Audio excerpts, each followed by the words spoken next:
Days wait. Days waiting. Days waiting.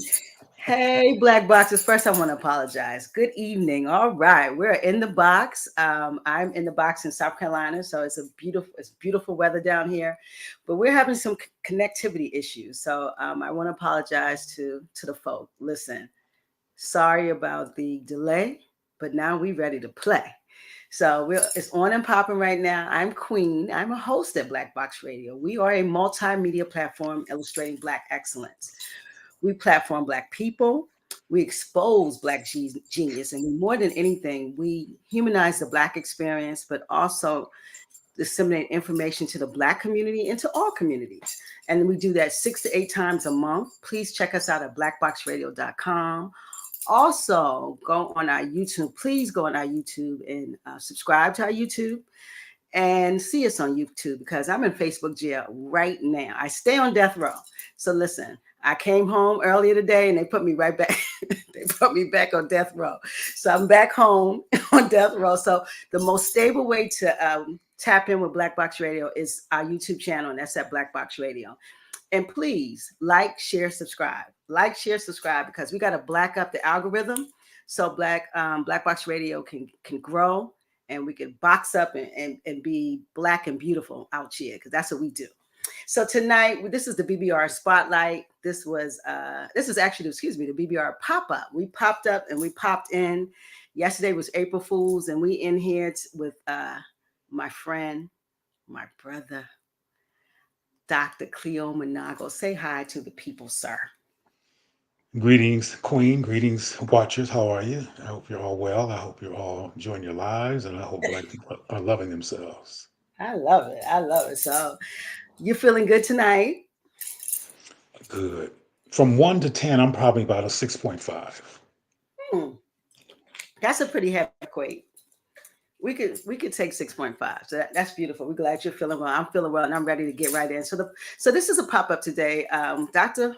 Manago is the CEO of the Pride Center of Maryland, and so we want to kind of talk about that work and how that work impacts the Baltimore community and also all the communities in Maryland because it is a center for all people and all parts of Maryland. So I want Dr. Cleo, I want you to kind of talk about the center and the growth, you guys' impact, what you guys are doing now. So I want to hear a little bit about the center and a little bit about your role in that growth. Sure. But first of all, because we know each other, um, we don't have to be formal and call me Dr. Cleo all day long. Well, sometimes I do. All You right. can call me Cleo. That All works right. just This is fine. my brother, y'all. So That's you what my see how he's mama called talking to me. me, and I'm cool with that. Okay. Anyway, as Queen articulated, I am the Chief Executive Officer of the Pride Center of Maryland. It's the largest organization in the state serving diverse communities regarding sexuality, gender identity, and expression. People who are involved in same gender love identity, LGBTQ identity, trans, etc. People of all walks of life, Black, Latino, white. Our kind population represents all of that, and our staff often does. And our largest celebration, which is the Baltimore Pride Festival, has everybody there, and everybody's welcome, affirmed, embraced, and involved. It might be important to mention how I got there, just a small amount of that, Okay. and the context there, because often when people who, particularly people who've known me for a while, find out that I'm at a place called the Pride Center in Maryland, the first thing is what? I mean, almost every time. Like what you doing there? So I have to contextualize that, and I'll attempt to be brief because it's relatively complex. I think it was about 2017. A young man named Kenneth Morrison, who was then the executive director of the organization, had some time back before that gone to a 3-day retreat that I led in Northern California on empowerment of Black men, cultural affirmation, critical thinking, and self-concept building. To make a long story short, from his perspective, and these are his words, it changed his life. It changed his self-concept, his trajectory on how he saw himself, and how he has gone forward as a same gender loving Black man since. So he also called me and asked me if he should take the job. And I asked him, would he have the freedom to actually make it meaningful to the majority community of Baltimore, which is Black. And I say that because this same center used to be ran by whites for decades. It was known to be racist, culturally insensitive. They were calling the cops on Black people, and it was all kinds of stuff that was happening there that was not conducive to Black comfort and trauma informed care with Black consideration. So, matter of fact, when I first came to Baltimore as a guest speaker, all I heard about this place, it was called GLCCB at the time, which stands for Gay Lesbian Community. I forgot what the whole acronym means, but the first thing I heard when I asked them, so what do you all have? You know, what's available to you in the Baltimore area? What kind of services or edifices that exist that affirm you? And they first of all they said none. Secondly, they said, well, we do have GLCC, but it's racist. I said, okay. And I have heard that about most centers that are called gay and lesbian, et cetera, throughout my life and career. So that didn't surprise me. But anyway, what I'll say already is that the idea of me running one or running that one in particular never crossed my mind, didn't fit my imagination, didn't fit my interests. As a matter of fact, to come more closer to today, in 2018 or 19, I think it was, Kenneth Morrison, the guy who invited me in, resigned. And I'm really abbreviating this part of the story. He resigned, and some things occurred that are too detailed to get into. And I wound up going to board meetings to see what they were going to do because we had a project. We, meaning the Black Men's Exchange, had a project in collaboration with with what was called GLCCB. And I was like, "What's going to happen? Are the walls going to come crumbling down?" Well, at that point, a Latina woman named Lorraine, I was on the board, had done some reading about me for some reason and asked me to be the executive director at that time. And I said, without even stuttering, no. I had no interest because the board was very unaffirming of Black people, very problematic, very dysfunctional, very chaotic. And internally and externally, the organization was just not conducive to being a safe space emotionally and spiritually and self-conceptually for Black people by and large.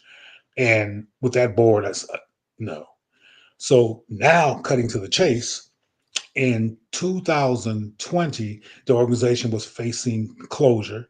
It had no resources. Its previous executive director, which was not Kennedy because he had already left, who remained nameless, did not really know what they were doing. They absolutely raised no money, and the organization need money. And they had a grant. They had a 5-year grant from the health department that was going to end on June 30th, 2020. And on that day, the organization was going to suddenly have no revenue. So a board member consulted with me about some things. And again, I'm abbreviating a very complex story. And Mm-hmm. they asked me after some conversation, would I help? And I finally said, sure, I'll be a executive consultant to the organization. I, I've been around it enough to know exactly what's wrong, Mm-hmm. exactly what it needed, and exactly how to sustain it. At the time when I first came aboard as an executive consultant, they had three staff people who all had to be let go because there was no resources to pay them. And the grants manager or financial officer, his name was Chris, white young man, gay identified man, came up to me and he said, "I heard that you're taking this position." He said, "But I don't know what you're gonna do because we can't pay you." And he commenced to crying, not over me, but over the collapse of the organization that he had worked with for years, and he thought it was going to go away, and he resigned and left. Well, let me ask you a question before you Sure. continue. So you're telling me that when you were offered this position, the Pride Center was in a very dire state, in other words. Both times when I was offered it in 2018, I think it was in 2017, 18, one of those. It was in dire straits, and in 2020, it was in dire straits. It was on the verge of closure. It had over up to $30,000 worth of debt monthly, Mm, with no revenue, with no revenue. Okay. including a building that it was in that cost almost $8,000 a month to be in. That it was actually renting and that was on Charles Street. Am I correct? Yes, that was on Okay. Charles Street. And Yeah. so at 2020, you officially took the position. Am I correct? I took the position. I'm almost, well, anyway, yes, I took the position, but not as the CEO or the executive director. I really assumed it was going to be temporary. And for Okay. a long time, I referred to myself as the interim. Well, first, I was simply an executive consultant. The Hmm. job became so complex and demanding in terms of what an executive director does that I became the interim executive director. And for over a year, I said, "Don't forget that interim part." You know, I kept on when they talk about when they talk about my role because Hmm. I didn't expect to stay there. But getting finally to the meat and potatoes of your vegetarian, the tofu and carrots of the Jesus. whole thing, I have to honor myself. Uh, Jesus. I love it. um, I decided to try something, Ah, and that, in a nutshell, was leading an organization that has to and should serve all communities, particularly sexual and gender minority communities, working retroactively to make it affirm Black people, but everybody. But I emphasize Black people because that's where it had gaps. okay. And that's where Black people were not being affirmed because white folks had created two other organizations that they were leading that were doing quite well because what they do tends to do quite well, good or bad. There were two other organizations that were white led, predominantly white populated that they created in the city of Baltimore. And I said, Can we know what those organizations are? one is called Chase Braxton, and one is called Just Free State Justice. Okay. Historically white organizations. Um, and there's more I could say about Free State Justice because there's complexity there. But the Hmm. bottom line is these organizations, which all came out of GLCCB, by the way, Okay. folks were jumping ship, building other things for the with a white um, paradigm as its framework. Okay. But I said Black people need an organization that is open to everyone, but that is particularly retroactively affirming of Black people while embracing, hiring, working with, and addressing all groups who need it. Now, what typically occurs, and not that I was even thinking about this at the time, but I'm thinking about it now just to make a point. The majority of gay and lesbian centers, pride centers, et cetera, in the United States are built on a white homosexual cultural paradigm. And what I Hmm. mean by that is that the term lesbian is from Greece. The Oh, term gay is a derivative of the term gay body out of France. The, okay. the, the pink triangle, which was for a long time their major symbol, comes from Germany, when Hitler oppressed and killed and gassed the homosexuals that were in Germany. And the word queer, which is more popular now, came from Britain. It's British slang, and then there's the lambda, and there's all kinds of white European symbology and cultural That's ethos Greek. which are central Mhm. to the LGBT paradigm. Wow. And it tends to be culturally alienating to Black people. A lot of Black people who are deep in it tend Hmm. to be taken on a white framework or white partners or white culture. For example, the majority of the Black people on television and have high profiles who are same gender loving or trans, etc., Right they partners. all have white partners, and I'll say their names. Lena something Cox, who's transgender. I forgot her first name. Call the Something name. Cox. Um, Call them. RuPaul. Uh, Wanda Sykes. Don Lemon. All of them. I mean, all of them. Yeah. And I always say there's no such thing as an accidental pattern. If it's a pattern, it's not an Mhm. accident. And I Okay. don't want to get into what the pattern implies in terms of where it comes from right now. We might get into it in the conversation at some point, but I want to make it real clear. I'm not critiquing interracial relationships. I'm not critiquing white people as human beings. I'm critiquing racism. I'm Mm. critiquing a phenomena that defaults into the myth of white supremacy that provides a certain level of alienation, disorientation, and questioning of their worth among Black people that is Mm. perpetuated by the whiteness of gay LGBTQ. And I want to say this because when you say these things, people think you're just black, black, black, black, black. No, Yes. I embrace, hug, kiss, love, kiss in terms of affection. Um, outside the bed, I want to be clear. In terms of being hospitable and a caring human being, I don't care what color you are. And I Hmm. embrace people. And even as in my role at the Price of Maryland, we actively, symbolically, and optically and culturally, which does require a lot of nuance, embrace everyone and invite everyone. And they're all there and they're all invited. I wave at them. We talk. I don't, it's not a black organization. It's a Hmm. multicultural organization, but it's different than most pride centers in that it very intentionally really affirms people of African descent and other people. It's Hmm. not like most pride centers, which may be multiracial from an aesthetic perspective, but the foundation is white, Hmm. LGBTQ white. And there's no critique of that because the United States is kind of like that. Hmm. The media is like that. I mean, you can turn on the television right now and look for a black love story. And if you get your telescope out and microscope and scope mouthwash, all kinds of scopes out, you might find a black on black love story. But as a normal part of the media landscape, now this is a comedy. And that's very significant because it was a laughing matter on an unconscious basis. We don't take it seriously.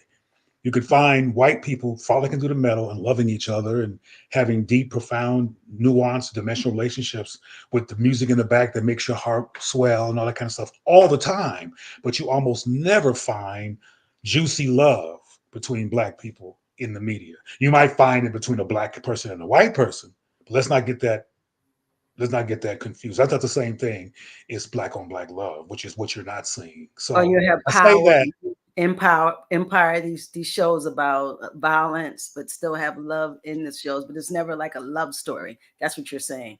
That's something to think about. well, now you're getting all specific, and now I got to be real brief because that's the media is not our direct topic, though it's relevant. Sure. But no, shows like Power, Empire.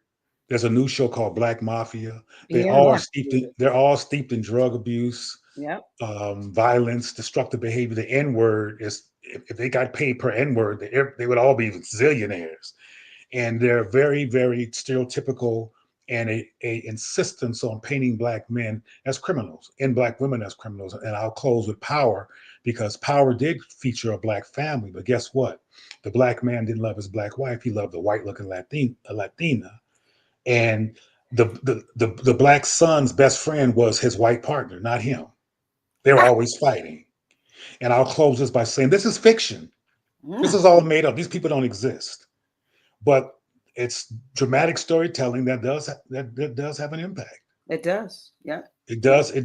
And when we're not conditioned as a people to be critical thinkers and have a critical analysis when we watch TV and look at it for what it is, we go out and replicate it and get our hair blonde and all kinds of stuff we do like it's on TV because we're watching it without a critical eye. So as you can tell by my conversation at this point, my background is behavior, health, and culture, and I bring that wherever I go. But I want to reiterate that as a Pride Center of Maryland leader, it's for everybody, but it does take unique consideration of the lives and experiences of Black people, and retroactively tries to fill a gap that was in Baltimore hugely before I ever came, and once I came to Baltimore. Hmm.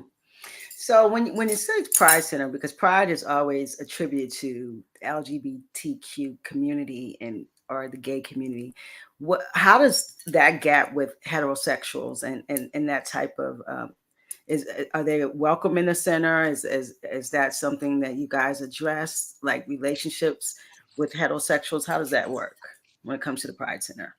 My approach, which is different also from the typical gay approach, is to first create safe, affirming, and reliable space for Hmm. so-called sexual minorities, people along that spectrum of alphabets, etc. First is the first priority. But because we have families, brothers, sisters, and are not freaks that should be a sideshow of life, but should Hmm. be a part of life, Yes. we invite all of life in and we have conversations with all kinds of people, heterosexual, etc. We are often invited to speak to schools and universities and government agencies and all kinds of people to talk about getting an understanding of this population, and we invite everybody in because that's how you build community.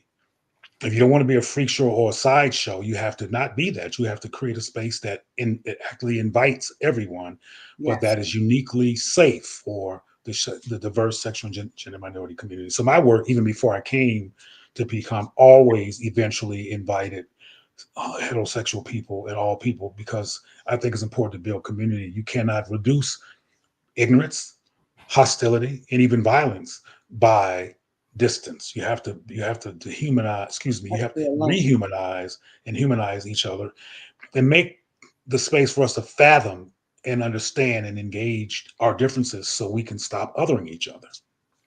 Love that. And I want to say this, I'm probably interrupting, but some othering also happens inside of this community. Absolutely. Wow. Some people think when they hear LGBTQ in one as a one-line passage, as a big party. No, I mean, regardless of how you feel about David Chappelle, what he said about trans people being in the back seat, etc., was true. And there's masculinity issues, femininity issues. You ain't man enough, you ain't woman enough, etc. All within the so-called LGBT spectrum community in terms of the issues that create division, big time. I And think this we help to deal with it. And I also want to say that pride originally came from Black folks. is that right? Can we get a little history on that? Yes, Black people were the first people to use the term pride to symbolize a movement against oppression. It was called the Black Pride movement of the '60s. Hmm. And like so many things that Black people do that others borrow, or some would say steal when they don't give any credit, Co-op. uh, They say co-op, but co-op, Mm-hmm. etc., Mm-hmm. appropriate. Appropriate. Pride came from its usage as a way of showing love and self-acceptance, or the goal of that came from the Black Pride movement. Hmm. There's a lot of things that came from Black folks, but that's not the focus of the show. But I mentioned that because you mentioned pride, and a lot of people don't know that that's where it came from. Yeah, this and that's what we're here to do. We're here to drop some But you dimes. knew about Black Pride. You knew about that. I mean, well, Black Pride usually starts with us, of course, and then Mhm. people break that down and make it what they want. But Black, of course, Pride is us. And I want to say some shout outs to the people here, Monica Cooper. Hey, Monica, and she said she heard Pride Festival would be canceled. I want to. Is that true? I'm not. That's Rumors are amazing to me because people don't say those things as a question.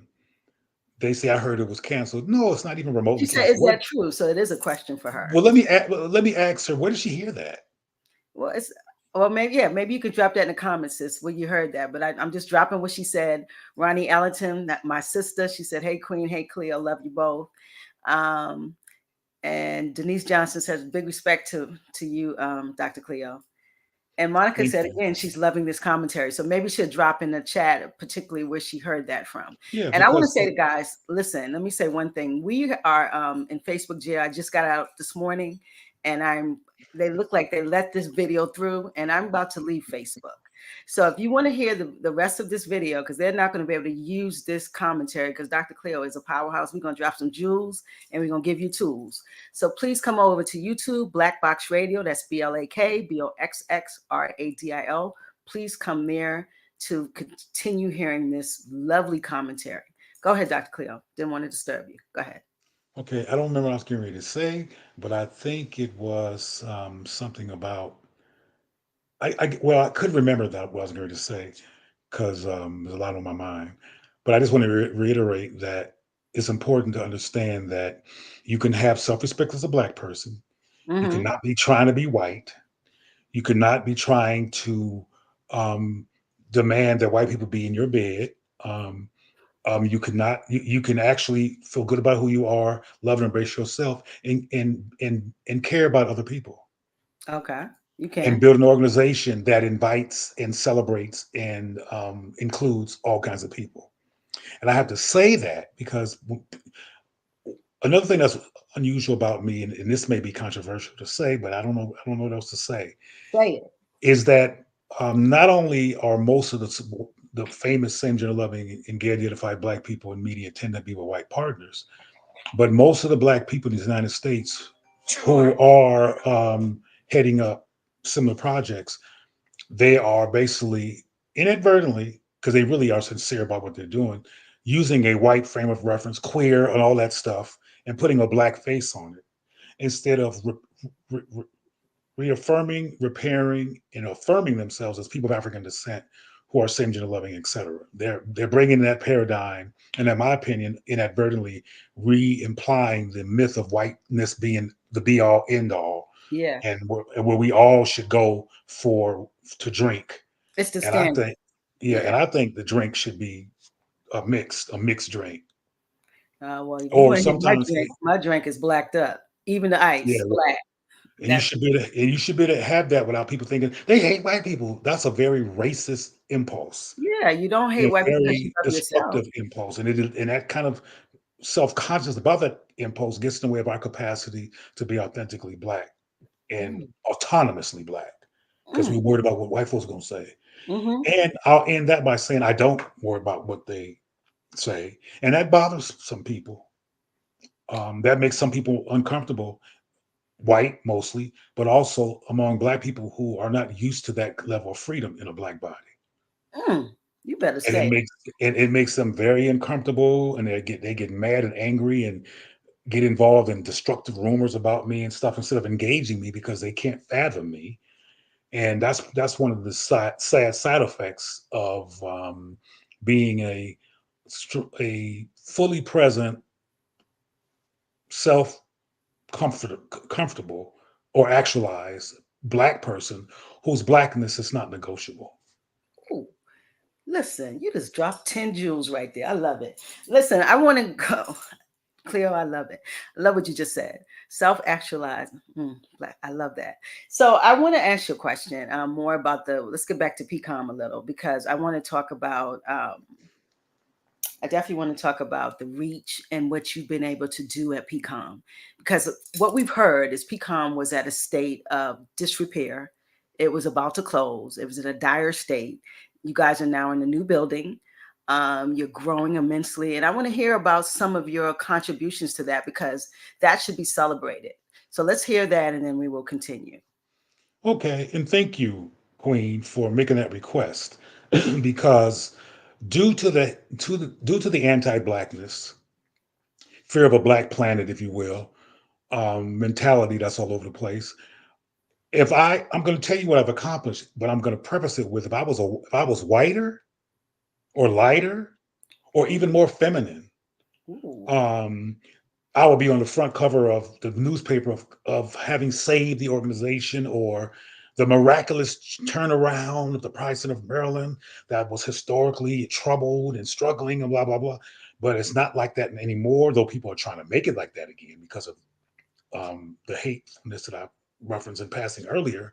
But if other people knew that I brought the organization, if other people brought the organization from closure to a multi-million dollar organization, from 3 staff who were barely hanging on to almost 40 members of personnel, to several divisions, a educational division, a behavioral health division, a public health and community disease prevention division, a sexual health division, a community clinic. um, One thing that blows my mind is that for the first time in history, the organization has had a float in the Pride Parade. Even though this organization is who convenes the event, it's never had its own float. That's how unfocused it was as an organization. It's had a float since I've been there. Hmm. Let me tell this person to stop calling me, and then I will call him back, and I'll continue to talk. Okay. So it sounds like Um, you've made enormous strides. yes, And especially when it comes to the money that's come because you need resources to to hire that help you staff from zero to almost 40 took resources. that takes resources. That's amazing. So we have money from a number of federal sources. Before I came, the organization had never had a direct funding from federal sources ever. And we have organization money from several federal sources, several foundations, money from city and state sources, Okay. and others. And so that's how the organization's budget grew, from all those different things. And one of the things that, beyond just skill and strategy and preparation and vision that the organization has been able to benefit from is my background in behavioral health and cultural anthropology and cultural work. That is part of how I frame our capacity to do specialized work for this community. Hmm. So yeah, we now I want to say that it has not been easy. I want to make that real clear. Yeah, let's talk I about haven't the had uphill battle. Let's talk about I the battle. haven't had the luxury that some of the white people that I know who say I'm going to build something and it just gets built, and regardless of what might be going on internally, the overall goal of having something that they want to build in the world, their community, and people who are from that community in different parts of systems, governments, foundations, etc. They make sure they're hooked up and they have what they have, and it's not a whole lot of internalized hate, pushback, and inter-community sabotage that they got to deal with. That I've had to deal with. Hmm. Um, we've had people who, when we first started raising money and it became clear that we were an organization that had some resources, Hmm. people start trying to get that money by Hmm. lawsuit threats and all kinds of crazy stuff. Um, some things I can't get into, Hmm. but a lot of irrational, self-serving, ridiculous behavior started surrounding the organization, and there was people perpetually threatening, and it's just been a trip. A lot of people from other communities, particularly white. There's black people, black individuals, not a large group, who are opportunistically trying to build something themselves and who are trying to throw us under the bus so they can build what they're building. There's some white people who are decision makers who feel more comfortable with them because they're not unapologetic and will support them even though they have no skills, Hmm. and they get to say that we're giving black people money, but the money's not going to really, and it never does, roll out into anything of substance to the community because these are not trained professionals Hmm. or people with a professional vision or professional impulses. But there's white people in particular like fund them, fund them, fund them, and they get funded because and one reason they get funded at the risk of sounding paranoid is that there's some people who want to create an alternative to me, Mm. an alternative to the work that I'm doing. They're not reveling in its success. They're like that autonomously self-loving, self-respecting black person. And like the mayor recently said when they called him the DEI mayor, he said they really want to call me the N-word. Yeah. And I'm going through the same thing. You're going through the same thing. And that segues into what I want to say next. But I want to say Monica Cooper said, she actually responded. She said, I read it in the paper. The mayor will be canceling the 500,000 gay pride parade. It actually came up in my news. Okay. I know what she's talking about, unfortunately she read it. Um, she didn't read it fully yet. Okay. That has nothing to do with the parade. Okay. Got it. That has nothing to do with the parade, and it has nothing to do with the mayor, except for that it's happening in the mayor's office. But the mayor is just like me. I'm not running behind all 40 of my staff. I have managers. I have people that I really get a chance to engage, and there's people who are in leadership that I always get a chance to engage. Mm-hmm. And there's been decisions considered that are not my decisions. Got it. And the Got mayor's going to do the same thing. The mayor is not doing this. There's an office within the mayor's system called something something neighborhood. I forgot what the whole alphabet stands for, the whole acronym. But due to what I believe is purely political reasons, they want to terminate a $250,000 left from a $500,000 grant. got it. They Got it. want to terminate a grant, not the parade. That's two Not, different. not the parade. And The, the, we're the gonna parade is segue. not in their jurisdiction, and they can't terminate the parade. It's not their parade, It's not their but they parade. can. The people in that office can say we don't want to fund you anymore. Got it. Got it. And that's what's really up for grabs, the actual grant, not particularly the parade or the festival. Am I correct? It has nothing. It has nothing to do with it, Has nothing to do with it. So and it that's will not affect it at all. okay. And that's the wording that that folks put in place. And sometimes you get confused. So Sister Monica, I hope we cleared you up.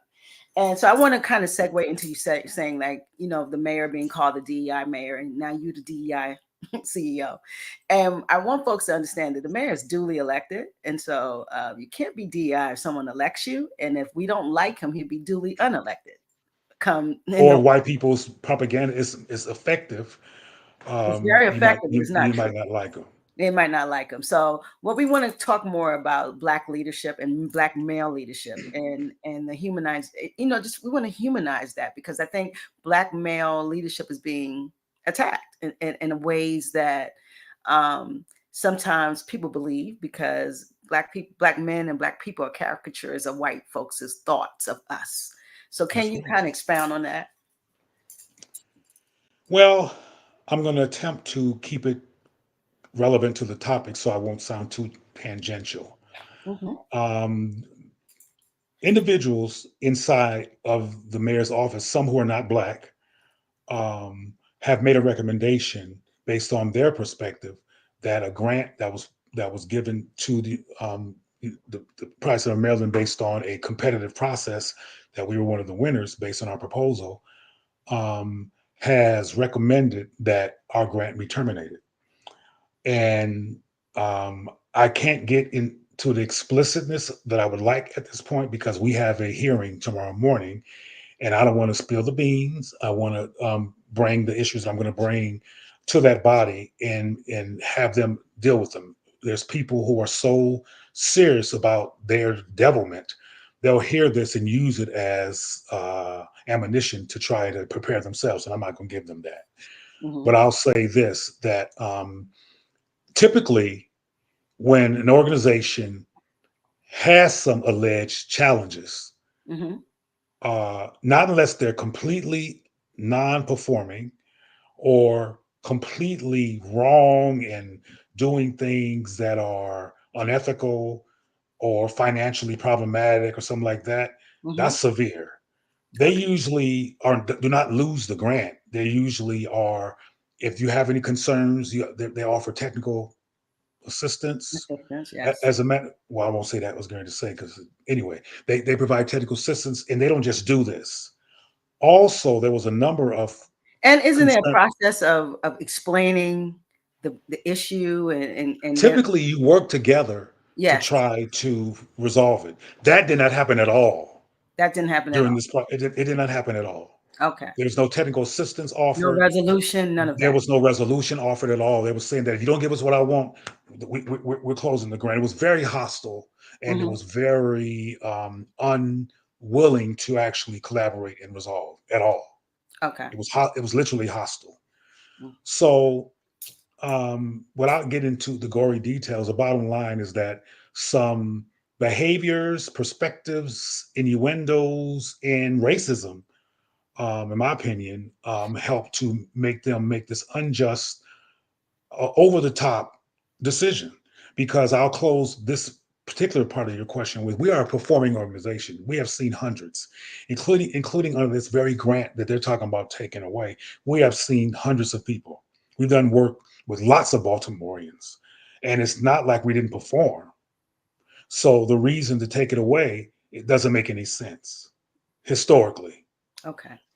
And is But that why you have a hearing to that's tomorrow? why I have a hearing, because one of the people who was not black, who was involved and not significant, who was involved in the decision to not fund or not to continue the grant with PCOM, said, "Well, when we, or if we get rid of the grant, it won't be no big deal. We're just going to stop it, and it'll just be over." And what they were basically saying, they also were implying that it might not be refunded that early in the process, Hmm. that it would just stop and we would move on. But that's not true. As a matter of fact, if that was true, I would move on. Mm. If that was true and there was no public record and no politics and no other hostile oppositional organization waiting in the wings for these Hmm. monies, and maybe indeed we'll get them because of politics. I said, no, no, no, no, no. I'm not, because of the principle of the thing, I'm not walking away without challenging the public record, because there will be a public record. But if it wasn't for that, I would tell them, thank you for your time. It was interesting working with you. Be cool and go about my business. But no, there's politics to this. We really, I appreciate the mayor, Hmm. and I appreciate working with people who work under his leadership. Hmm. And I want to continue to work with the mayor's office, and I want us to have a good relationship, including that office supporting our work. This kind of crap Hmm. could stop that. I mean, it's interesting that the sister said something about cancellation. Well, um, if Brandon Scott knew these details, he would not support the termination of his grant. I mean, I doubt that seriously. He don't know. He only knows what he's been told. Well, now he's going to hear from me. Absolutely, because your hearing is in front of the board of estimates, Tomorrow morning at 9 a.m. in front of the Board of Estimates. and that's all of the leadership in Baltimore mostly. So they definitely will hear. I also want to kind of allude to and add. This is the actual article in the Baltimore Brew that speaks about. I think this is where Sister Monica got some of her information that speaks about this situation. City seeks to terminate contract with the Pride Center of Baltimore, and I want to say that this is a very biased piece from what I read. They call these hit pieces. They are hit piece. And It is a hit piece. it's a hit piece, and so and also I just want folks to know this is in Baltimore Brew. I saw it last. I heard about it last week, and it looks like it was posted on March 24th, and it's about the ARPA funds, and you see the contract at 500,000 was awarded to the Pride Center. So that is so you spent 250,000. So they're trying to, in other words, take the other 250. Am I correct? Yeah, and I wanted to say something about this hit piece, which I hope contextualize the kind of energy that I've dealt with, regardless Hmm. of our success. Hmm. This guy, who I've never met, Mark Reuter. um, His name is Mark Reuter. says more than once, apparently, because I haven't read the article all the way through, because I don't read hit pieces, but others have called me about it. But it says something about he tried to get in touch with me. That's not true. If you want to get in touch with me, all he had to do is ask for my number or email or whatever when he was at the center, supposedly, and he would have got me and he could have contacted me and I would have called him immediately. As Hmm. soon as I heard that he was looking for me and I got his phone number, I called him and he didn't answer because he's full of it and he's not interested in a rational engagement. He's interested in doing a hit. Mm. As a matter of fact, um, minutes after I called and left a message and said you can call me and left my phone number, minutes after that, instead of calling me back, he um, submitted or republished this article and added a picture of Brandon, the mayor, and me Yeah. Would to, you like to me to show that? yeah, to create this thing that he wants to create. Hmm. So, and another the article, one thing I was told that it did was there is no financial inappropriateness that occurred, or it's not even on the books. If it was, he would have been able to say that in the top of the article. You know, if that was what was the real issue. This is what was There, that. This is what you're talking about. he added that later after my phone call. Okay. But anyway, he did not try to get in touch with me. And he, in this article, he does a lot of innuendo. But one of the things that he does that's blatant, and your call, your viewer kind of helps make the point in terms of how people read into stuff and misinterpret stuff. Hmm. He brings up again, there's no financial inappropriateness or impropriety at all relevant to this whole thing. Hmm. But since he wanted to create that innuendo, he talks about another organization that has nothing to do with us, does not have the same kind of programming, that's completely antithetical in terms of not having any relationship with us at all, that did have a financial issue. Yeah. And he put those in the article He put that about at the end of the article, guys. He put yeah. about Lazarus Wright, and that's run by Christopher Irvin. I don't know about their financial dealings. Christopher Irvin is a good guy. That's a good dude. That's a friend of mine. But he's another black man running a organization, and they found to be have misappropriated some funds. I don't know the particular details, but it's in the same article about PCOM, who's not being under Has nothing to indictment do. for And then he misappropriation. says, to try to really put the knife in and turn it. He says that the office at the mayor's office that does audits and reviews finances has not given any comment on whether they're going to do anything at PCOM. Well, there's no reason for them to do anything at PCOM because there is no financial issues. As a matter of fact, one of the first things that the office looked into before they critiqued the data was a conflict of interest concern regarding finances that we proved and showed them there is no. I'm a grown man who has administrated and been the steward of federal funds for a long time. And I'm a target, so I would never do something that could get me in trouble for real. Okay. But people can make up stuff like he did and do innuendo, and I can't control that. Absolutely. Well, we know that tomorrow you'll be able to address the situation. We're not going to continue to give that piece any light or any oxygen. It's not about what Mark Reuters wrote. It is definitely about us talking about the greatness of the Pride Center of Maryland, and that is in Baltimore City and centers people. So, Cleo, we have a surprise for you. We have the chairman of the board. He's coming on, and yeah, we have the chairman Get of out the of board. here. Yeah, he's here, and I'm going to add him, Mr. John Harris. Say hi to the people, Oh, John. okay. We can't hear you. Your volume is off, John. Let me. I can't unmute your mic. It's not letting me unmute it.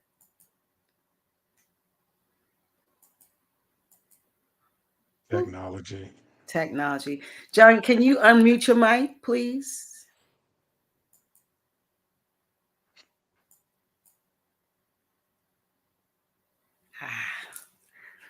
Oh no. Okay. So I was in the wrong part. Guys, good evening, colleagues, friends, family out there. Thank you for having me on. I appreciate the opportunity.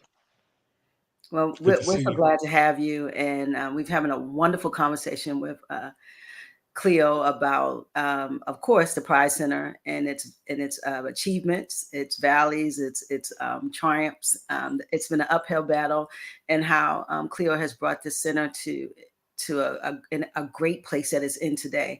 So you tonight is going to surprise Cleo, and I just want you to take the floor and do your thing. Oh God, what y'all doing? Let's hit it, Brother John. So I came onto this organization. So good evening, executive officer. Look at that smile. This is a great occasion. So this is what they call this, a scoop, an exclusive. So yeah, I haven't done the official anything yet, but I'm going to get to that. So I just want to give a little bit of background, just a tiny bit. I came into the organization to try and help with PCOM. At the time, it was still GLCCB. It changed over to PCOM about 2 years in. So before Dr. Manago came on board, there was a lot of problems. There were concerns at the board level, and those concerns were being unaddressed. So we realized we needed to change some things. We had to reorganize our organization. So we did that. We took steps to reorganize and restructure and provide a different direction for the organization. Ultimately, we ended up inviting, as Dr. Manago said earlier in the interview, to invite him over to be the consultant, the advisor, which became he became our interim executive director.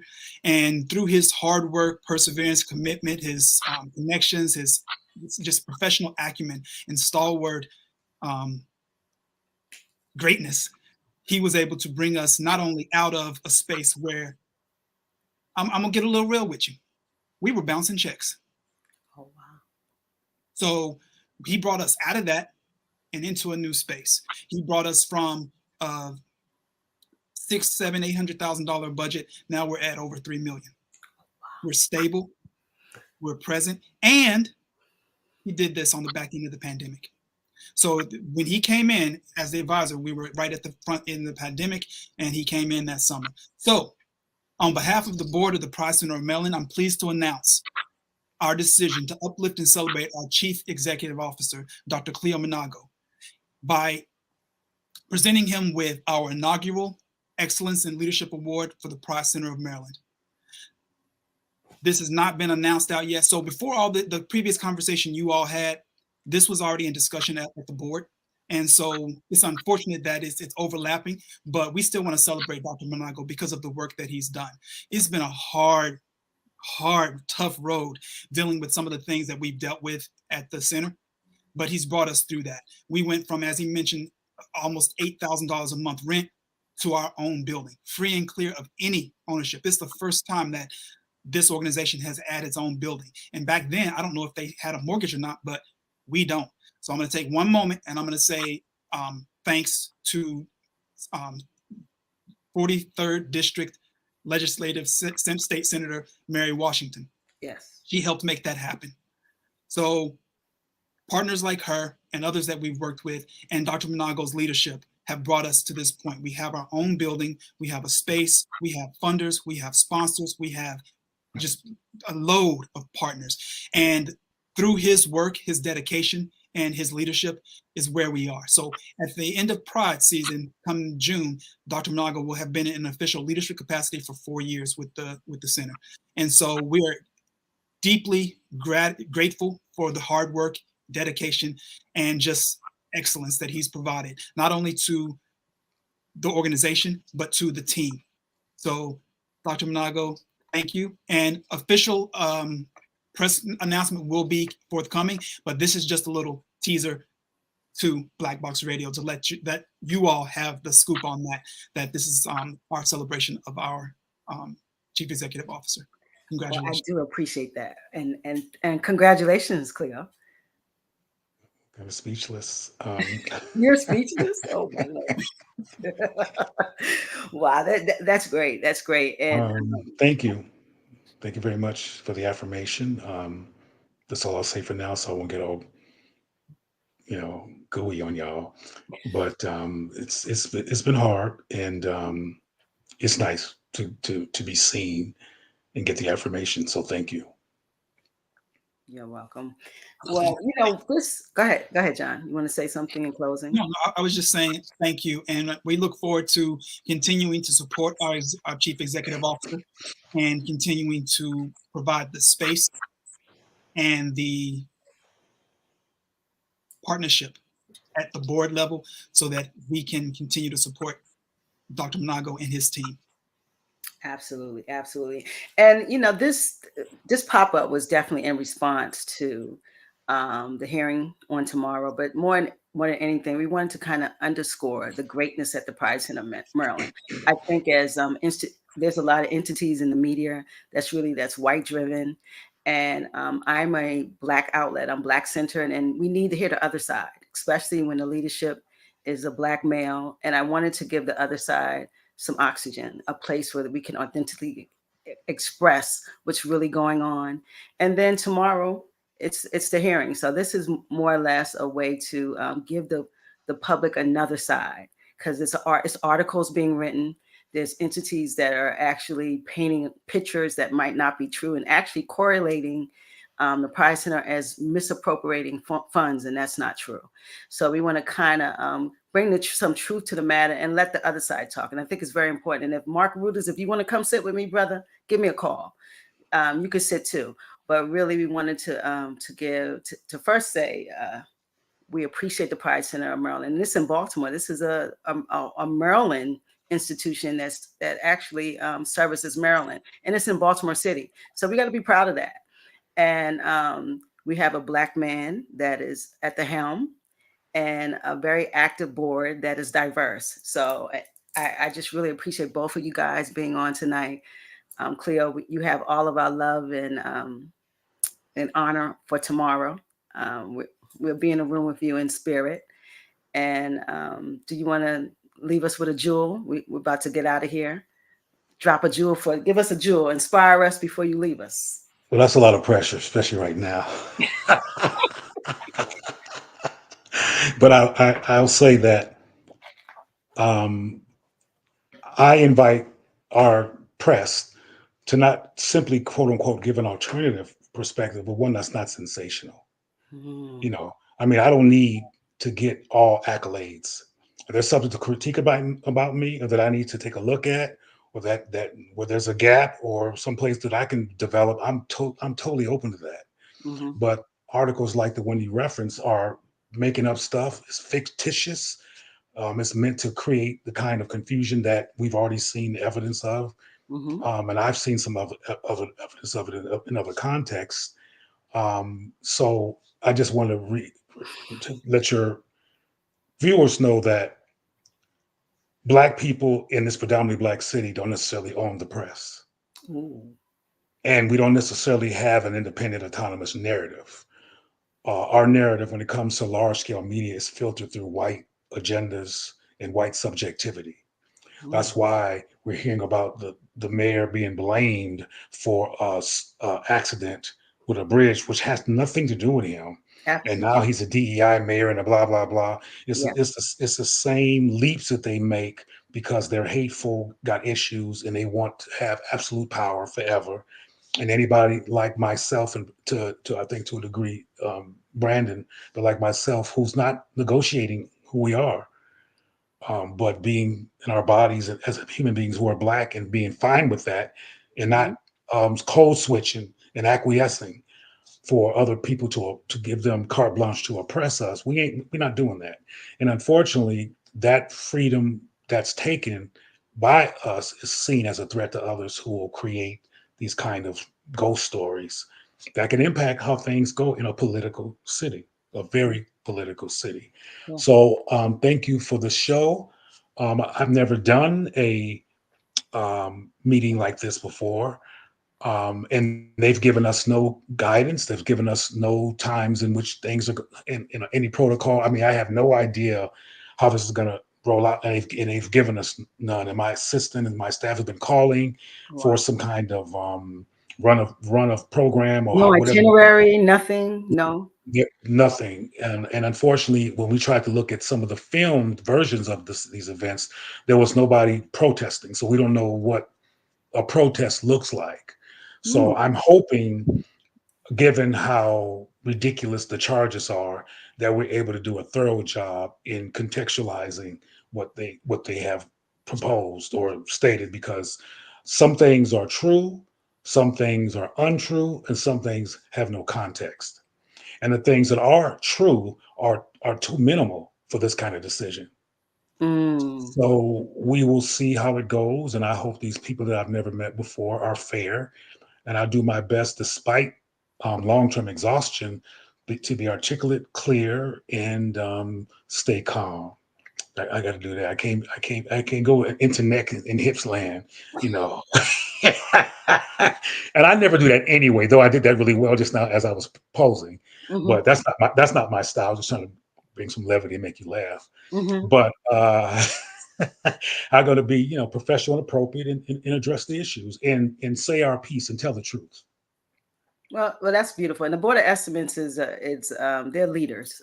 So yes, the mayor, the president of the city council, I think the comptroller, the city solicitor, and it's five of them. And so they're not really engrossed in the turkey market and the talking turkey as other people are. So you might have a more of a neutral based ears to hear from you. So you have to go in there and do your thing, and we're behind you. We know that. We know Well, that thank you. you're gonna blow it up tomorrow. So with that said, John, I really appreciate you coming on and honoring Brother Cleo. He deserves that. We Thank you. appreciate you for doing that. That you are the chairman of the board. And Cleo, this is a love letter to you tonight. We appreciate your work. We appreciate who you are. We appreciate you being a Black man who's self-loving and self-actualized, as you said. You gave me, I like that sexual actualization. So we're so proud to have you tonight and honored, and thank you so much for coming on. Thank you. And thank you, John. And thank you for this opportunity. All Absolutely. right. Black boxes, we get ready to get out of here. I need you guys to like, share, subscribe. We got to black up the algorithm. We got to box up the algorithm. Let Black Box Radio grow. Go to YouTube. I'm in Facebook jail. I'm on death row. YouTube, guys. YouTube. Go to YouTube. Subscribe. Please share this with your family and support the Pride Center of Maryland. Even if you're not in the letters LBDBT, I don't want to say it wrong because I messed up. Pardon me. But if you're not, this is for people, and we all need to link and connect. So it's all about us all connecting as humans and not letters. So I wanted tonight, everyone's going to say good night, and we're going to say deuces. Give them deuces for my brothers. Brother Deuces. John, brother, deuces. We out of here. Good night, guys. That's 6. Don't go nowhere, guys. So let me close the stream.